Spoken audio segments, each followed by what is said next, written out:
मुरगुडमध्ये दंगल काबू योजनेची रंगीत तालीम, पोलिसांचा रूट मार्च. आगामी रमजान ईद, बलिदान मास व रंगपंचमी या सणांच्या पार्श्वभूमीवर कायदा व सुव्यवस्था अबाधित राहावी यासाठी मुरगुड येथे पोलिसांकडून दंगल काबू योजनेची रंगीत तालीम घेण्यात आली. आज दिनांक 7 मार्च 2026 सकाळी 10 ते 11:05 या वेळेमध्ये मुरगुड एसटी स्टँड परिसरात या रंगीत तालीमचे आयोजन करण्यात आले.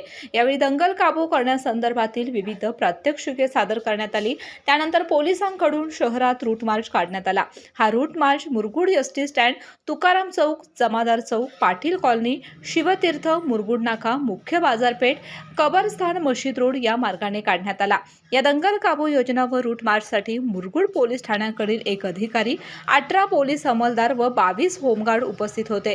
तसेच मुरगुड ग्रामीण रुग्णालयाकडील वैद्यकीय अधिकारी व ॲम्ब्युलन्स पथक आणि मुरगुड नगर परिषदेकडील अग्निशामक दलाचे पथकही सज्ज ठेवण्यात आले होते.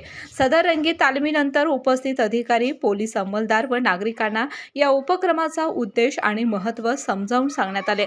केके न्यूजसाठी कागल प्रतिनिधी ओंकार पोद्दार.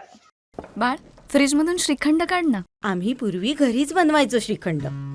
त्याची चवच वेगळी होती. आता काय सगळं रेडीमेड.